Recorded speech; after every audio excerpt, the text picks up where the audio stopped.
aujourd'hui. Donc pour me présenter, je suis Edwige Retière, je suis fondatrice de OpenUp, que je vais vous afficher. OpenUp, c'est un cabinet qui accompagne l'épanouissement personnel et professionnel en individuel et également en équipe. Donc OpenUp, c'est quoi? C'est du coaching, de la formation, des bilans de compétences et également du shiatsu. De mon côté, avant de fonder OpenUp, j'ai travaillé 18 ans comme salarié, 18 ans à différents postes, des postes d'abord plus opérationnels et puis jusqu'au management d'agence. Donc j'ai connu plusieurs changements de métier. Et du coup, je suis très contente d'être ici aujourd'hui parce qu'en fait, je venais sur ce salon il y a quelques années pour m'inspirer. Je venais dans l'objectif de créer ma future entreprise et donc ça venait alimenter mes réflexions. Donc je suis très très contente d'intervenir ici même. Notamment sur ce sujet que vous avez, j'espère lu. J'espère que vous n'êtes pas ici juste par hasard parce que vous avez vu de la lumière. C'est le projet professionnel. Et si votre corps avait des réponses? J'en vois qui font oui, super, merci de votre soutien. Alors ce titre, il vient en fait du fait qu'avec OpenUp, l'idée c'est d'accompagner avec une approche qui est psycho-corporelle. On ne va pas être que dans de la verbalisation, pas que dans de l'échange, pas que dans de la pensée, mais on va absolument chercher à utiliser le corps et les motricités dans l'accompagnement. Donc ce que je vais faire, si c'est OK pour vous, c'est que je vais d'abord vous présenter l'approche qui est utilisée, qui s'appelle Action Types. Et puis ensuite, je vous expliquerai bien sûr d'où ça vient, concrètement comment on s'en sert. Et puis peut-être que s'il y en a une ou deux d'entre vous qui voudraient venir ici tout à l'heure, ce sera l'occasion de voir concrètement de quoi il s'agit. C'est plus facile de voir cet élément plutôt que je ne fasse que vous l'expliquer. J'en vois qu'il faut... Ok, super, merci Séverine, très bien. Alors, Action Types. Oh, le titre jaune qui ne se voit pas. Donc, je vous l'explique. Action Types. Ça s'écrit Action Types. C'est une approche qui est issue du sport de haut niveau. Il n'y a cependant pas besoin d'être sportif de haut niveau pour l'utiliser. On est sur des mouvements extrêmement simples. Elle a été créée et développée il y a plus de 30 ans maintenant par Bertrand Terola et Ralph Hippolyte. Et donc, c'est une approche qui est suisse, ou du moins franco-suisse. À la base, ils ont créé cette approche pour augmenter les performances des sportifs. Eux, ils étaient dans le domaine du volley, des entraîneurs nationaux, Suisse, France, Grande-Bretagne. Ils ont travaillé sur ces pays-là. Et ils cherchaient aussi à éviter les blessures. Cette approche, elle est née de plusieurs constats. Le premier constat, c'est qu'ils se sont rendus compte que les sportifs avaient parfois un mouvement qui ressortait, qui était extrêmement naturel et efficace, mais absolument différent du mouvement qui était préconisé dans les livres de gestes techniques, si je prends l'exemple du volleyball. Et pour autant, ce mouvement qui était le leur, il était efficace. Et puis surtout, il y a eu un deuxième constat qu'ils ont cherché à analyser, c'est qu'en prenant deux sportifs qui avaient le même niveau de départ, en leur enseignant les mêmes éléments de la même manière, ils ne comprenaient pas la même chose et ils n'arrivaient pas au même résultat. Ils avaient donc deux solutions. Solution 1, je continue avec la manière que j'utilise actuellement et au final, il y en a bien un des deux qui finira par comprendre ce que j'ai à lui dire. Option 2, et vous comprendrez bien sûr que c'est celle-ci qu'ils ont choisie, on va plutôt chercher, nous, à individualiser notre accompagnement pour s'adapter à la façon dont ils fonctionnent, eux. Donc cette approche, c'est avant tout une approche qui est basée sur une logique d'individualisation. Elle est aujourd'hui déployée, alors bien sûr très largement déployée dans le sport, mais aussi maintenant transposée dans les milieux de l'entreprise et pour les accompagnements professionnels, les accompagnements personnels. Et on a également des personnes qui l'utilisent dans le milieu de la santé, notamment des ostéopathes, des podologues, des kinés. Pour certaines, je sais que c'est important d'avoir quelques sources et références scientifiques, donc je fais juste une parenthèse pas trop longue, mais quand même que vous expliquer que cette approche, elle a des vrais fondements scientifiques. En fait, ils se sont rendus compte que sur les sportifs, certains avaient donc des traits communs dans la motricité, donc la façon de bouger, la façon d'engager les mouvements. Et ces sportifs qui avaient des traits communs d'un point de vue moteur, bizarrement, ils avaient aussi des traits communs d'un point de vue préférence psychologique. Par exemple, dans la façon d'apprendre, par exemple, dans les préférences de communication. Donc cette approche, elle est venue faire le lien de trois grands domaines de recherche. Les recherches en motricité, pour ne citer que les travaux de Raymond Soyer sur les différents types de marche, les recherches sur les fonctions psychologiques de Carl Gustav Jung, celles-mêmes qui ont donné naissance au questionnaire de personnalité MBTI, pour celles qui connaîtraient. Et puis bien sûr, les dernières recherches en neurosciences, je citerai juste les travaux de Lowen ou McGilchrist. L'idée, c'est que nous ne bougeons pas parce que nous pensons, mais nous pensons parce que nous bougeons. Et donc l'utilisation de la motricité va être extrêmement importante dans notre développement personnel. Au final, qu'est-ce qu'ils en ont fait de ces recherches ? Aujourd'hui, Action Types permet de faire le lien entre ce qu'on appelle les préférences motrices, comme je vous disais, la façon dont on marche, la façon dont on engage les mouvements, et les préférences psychologiques, la façon dont je préfère communiquer, la façon dont je vais capter les informations, plutôt de manière intuitive, plutôt par le concret, la manière dont je vais préférer rentrer en action. Est-ce que je préfère anticiper les choses, préparer, organiser? Est-ce que je préfère travailler plutôt en urgence et envoyer mon PowerPoint hier soir? Non, c'est un mauvais exemple parce que j'étais à l'inverse de mes qualités naturelles, mais c'est justement pour vous prouver qu'on n'est pas juste une case et je vais en reparler tout à l'heure. Donc, via le mouvement et par des tests corporels, on vient faire émerger les motivations profondes et les préférences, les qualités naturelles des personnes. Le gros avantage, c'est que du coup, on n'a pas de questionnaire de personnalité. Parce que qui dit questionnaire de personnalité dit biais cognitif. Pour le dire plus simplement, quand vous remplissez un questionnaire de personnalité, vous allez remplir un petit peu en fonction de ce que votre éducation a fait de vous, ce que la société attend de vous, vos envies, vos croyances personnelles, et ce qui s'est passé même la demi-heure avant que vous remplissiez le questionnaire, si vos enfants vous ont un peu ou pas beaucoup embêté. Ça va venir influencer votre questionnaire de personnalité. Quand on utilise le corps, il ne ment pas. Il n'y a pas de biais. D'ailleurs, on n'explique pas ce qu'on est en train de faire avant de le faire. On explique après. Juste avant que je puisse vous montrer concrètement, parce que j'en vois qui, oui, on va essayer de regarder ça sur une ou deux personnes d'entre vous. Mais il y a quand même des notions qui sont extrêmement importantes, auxquelles l'approche est très attachée. Donc, d'un point de vue éthique, je ne peux pas ne pas insister sur ce sujet-là. Les deux notions qui sont extrêmement importantes, c'est le fait qu'on n'est pas juste une case. On ne parle que de préférence. L'exemple que je vous ai donné tout à l'heure, en vous disant, oui, j'ai envoyé mes slides hier soir, c'est justement un bon exemple. Préférentiellement, je préfère travailler dans une logique un petit peu plus organisée et plutôt d'anticipation, de planification. C'est là que je suis plutôt efficace et que ça me coûte le moins d'énergie. Pour autant, il y a bien parfois des contextes qui m'amènent à faire différemment et donc je suis obligée de m'adapter. Et ça, c'est très important. On a trop de questionnaires de personnalité, trop d'approches qui enferment les gens dans des cases. Là, on n'est pas du tout dans cette logique-là. On est dans la logique que les gens ont des préférences sur lesquelles ils vont pouvoir s'appuyer parce qu'elles sont efficaces quand ils les utilisent et que ça leur coûte peu d'énergie. Pour autant, on va les accompagner aussi dans l'adaptation et dans comment je fais quand je suis dans un contexte inconfortable.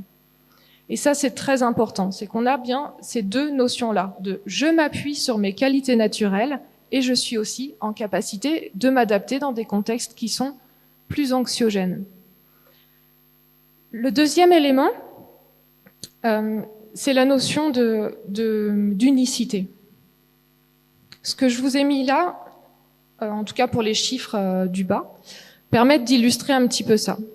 Je vous ai dit tout à l'heure, avec les mouvements, on peut mettre en valeur vos motivations. La motivation, qu'est-ce que c'est?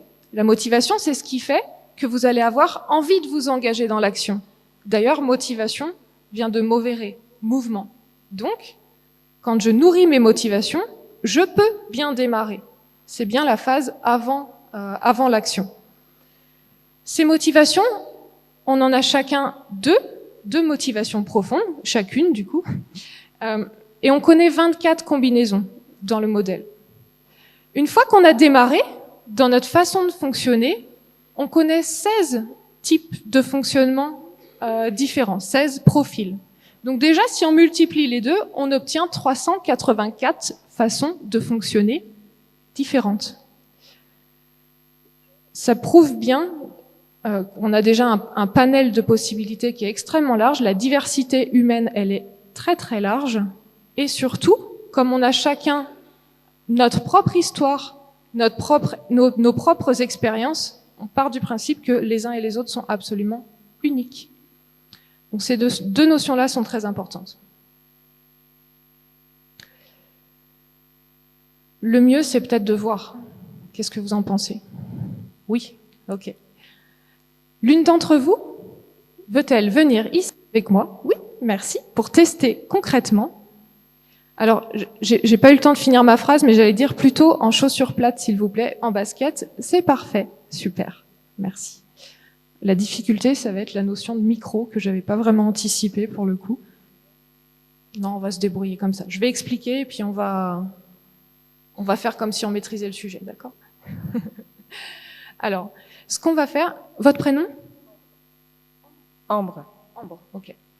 Ambre, ce qu'on va faire, c'est que je vais vous montrer un premier mouvement que vous allez pouvoir réaliser, et juste après ce mouvement-là, je vais venir vérifier s'il déclenche chez vous de la stabilité ou non. D'accord? Seulement, vous allez pouvoir ressentir vous aussi. Ça, c'est très important, que vous puissiez ressentir cette différence, puisqu'on va comparer avec un autre mouvement après. D'accord? Je pose le micro, mais...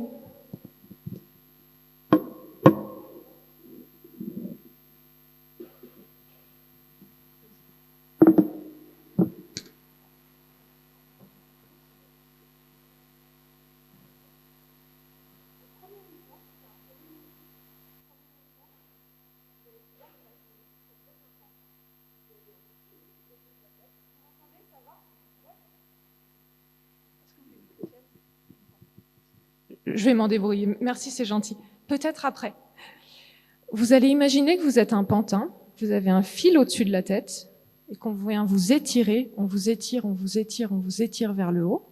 Et en même temps, vous allez pouvoir faire ce mouvement. Vous allez vous élever vers le haut plusieurs fois de suite. Je m'élève et je redescends. Je m'élève et je redescends. On va le faire 4 ou 5 fois.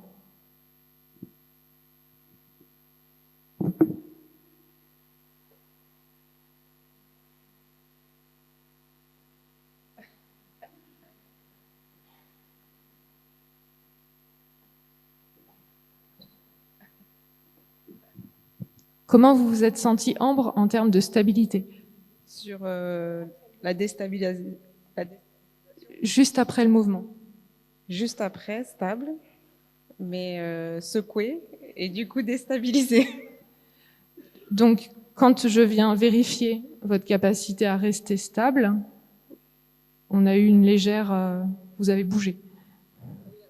Ok. On va en tester un autre, si vous êtes d'accord? Je vais l'expliquer. L'autre mouvement, on va mettre les mains sur les hanches.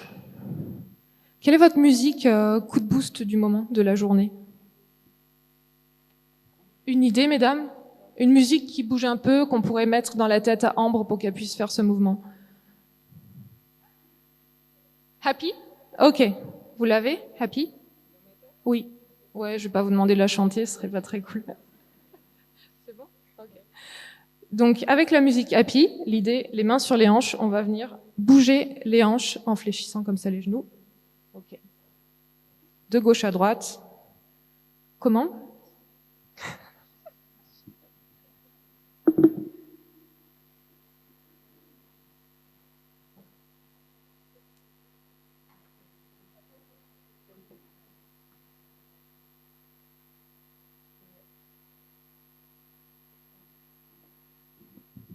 Ça va, Ambre?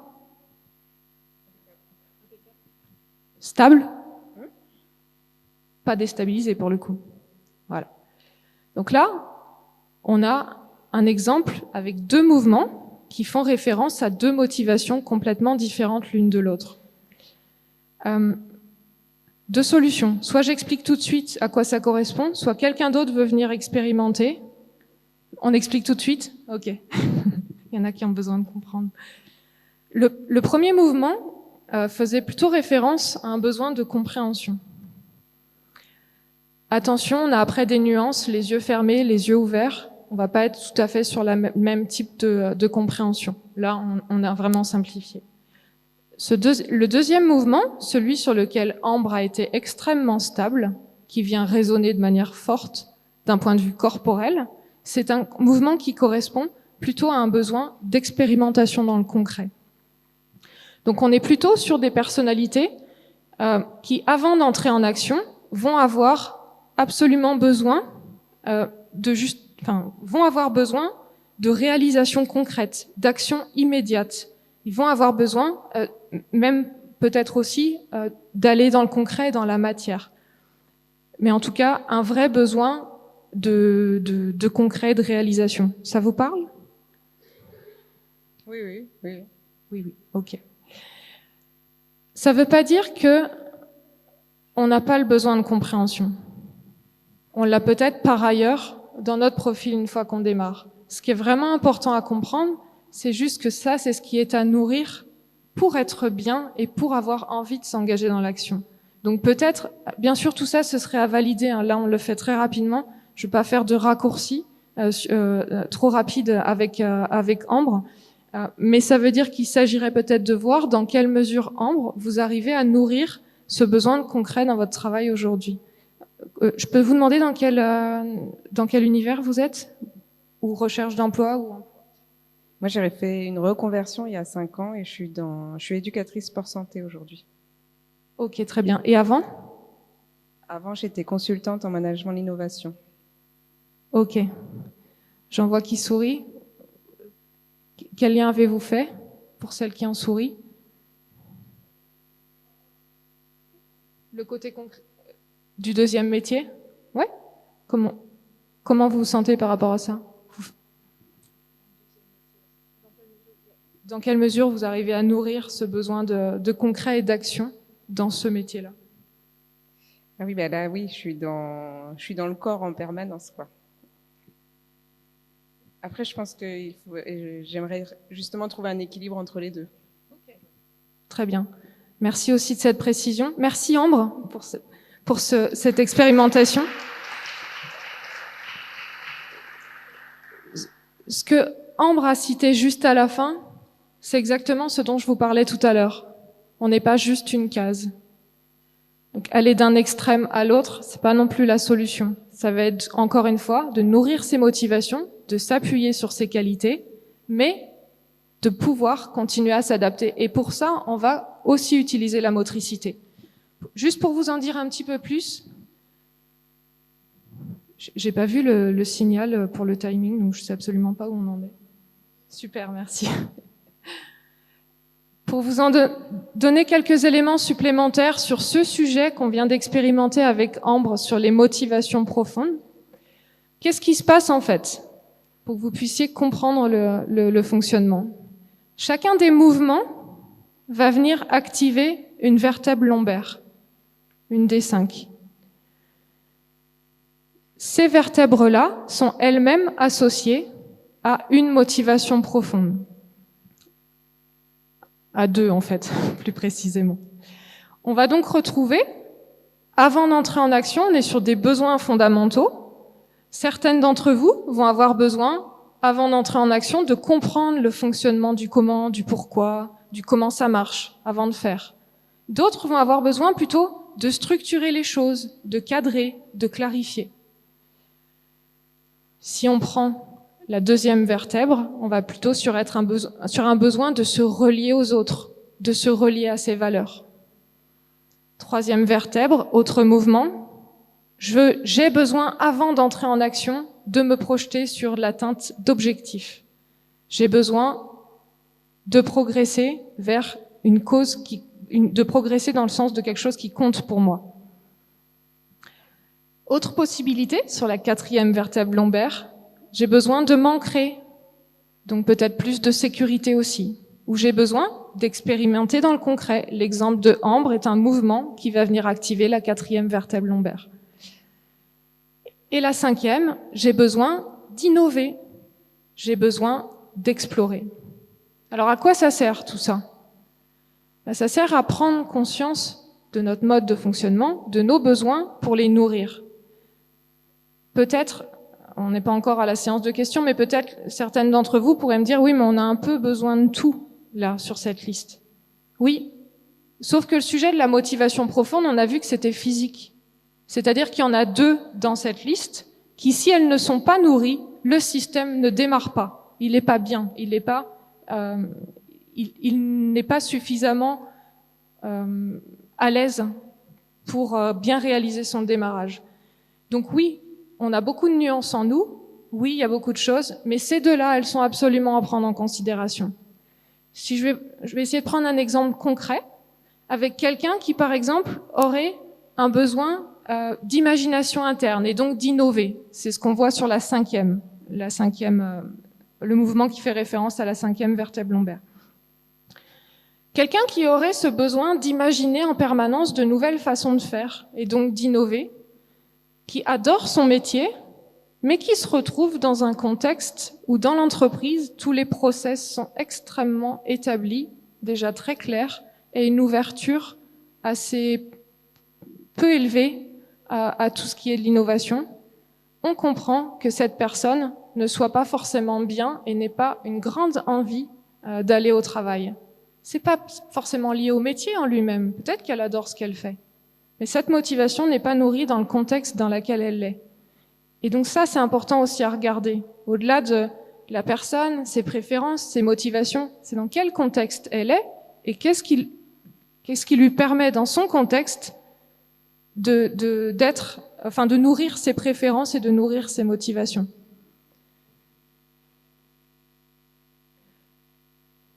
On a aussi d'autres éléments qu'on va pouvoir regarder. Comme je vous disais tout à l'heure, on a plusieurs, on n'est pas juste une case.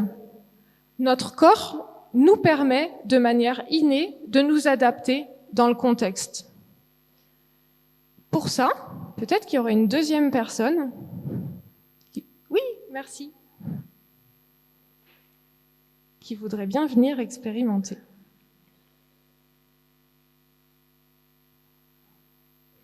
Votre prénom? Bonjour, je m'appelle Windy. Bonjour. Windy, c'est ça? Super. Alors, je vais faire comme tout à l'heure, sauf que là j'ai affiché, mais en vrai, j'explique rien. On va juste vérifier dans quelle motricité votre corps est en ce moment, Windy. Donc, je vais vous montrer une posture et on va aller vérifier si vous vous sentez stable ou non dans cette posture. Donc, j'oublie d'expliquer. Première posture, on va plutôt fléchir. Quand vous fléchissez comme ça, vous sentez que vous avez plutôt le poids de votre corps sur vos talons. C'est bien le cas? Ouais? Ok. Du coup, je vais vous proposer de mettre les 2 bras vers l'avant.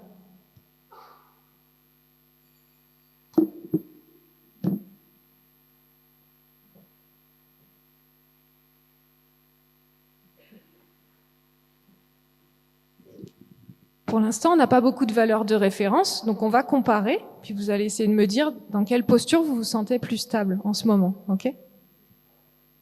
Comment? Oui, merci. Heureusement que Wendy est là. Deuxième posture, on va rester toujours sur les talons, mais on va mettre les 2 bras croisés près du corps.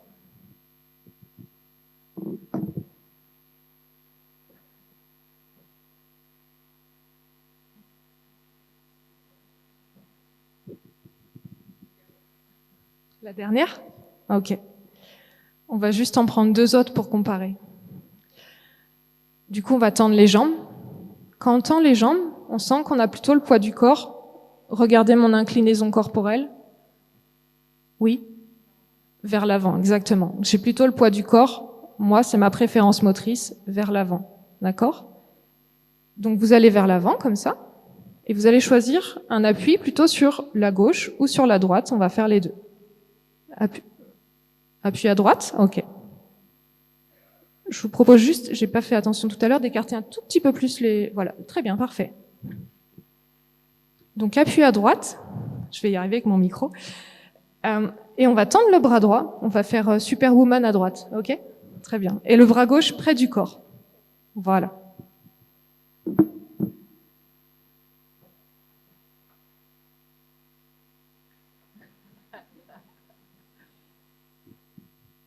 La même chose à gauche, Superwoman à gauche.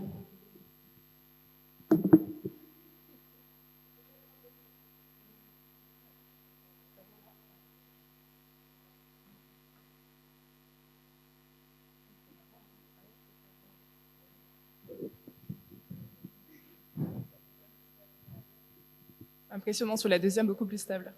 Très bien. Et du coup, par rapport aux deux autres tout à l'heure? J'ai quand même bien aimé la toute deuxième position. Vous voulez qu'on les recompare, juste pour voir? Du coup, entre celle-ci et Superwoman à gauche.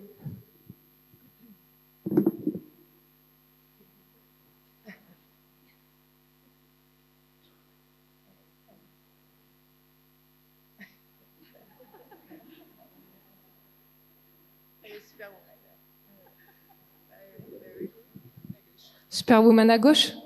Ok, très bien. Vous voulez savoir à quoi ça correspond? Alors, j'insiste, très très important. Peut-être ce sont les qualités naturelles de Wendy. Peut-être juste que c'est le contexte qui l'amène à cette motricité-là en ce moment. D'accord? Donc, je ne suis pas aujourd'hui en mesure de dire que ça correspond aux préférences de Wendy. C'est juste que son corps va chercher en ce moment.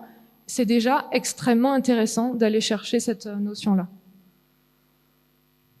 Du coup, on est sur le petit bonhomme rouge, le MH voulant dire plutôt marche par le haut, donc sur l'avant du pied, le bras gauche loin du corps, le bras droit près du corps. On est plutôt sur un besoin de singularité, d'originalité, petit côté idéaliste. En tout cas, c'est ce que votre corps va chercher. Ça vous parle? Oui, tout à fait, c'est ce que je suis. Très bien. Là, on est sur 2-3 éléments.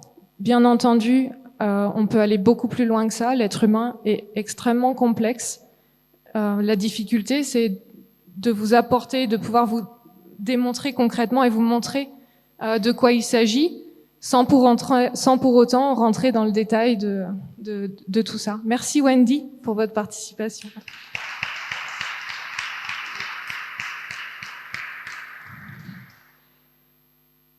On est à la fin, c'est ça? Ok. Merci à vous. Peut-être je vous laisse la parole pour quelques questions. On a combien? 5-10 minutes? C'est fini? Ah bon. Eh bien écoutez, alors très bien. Je terminerai juste sur une phrase que j'apprécie particulièrement. On a énormément de nuances en nous, mais du coup je voudrais finir là-dessus. J'aime beaucoup cette citation. Ce n'est pas en lui tenant les ailes qu'on aide un oiseau à voler. L'oiseau vole simplement parce qu'on l'a laissé être oiseau. Donc je vous souhaite d'être vous-même et de vous épanouir en ce sens. Merci à vous et très belle journée.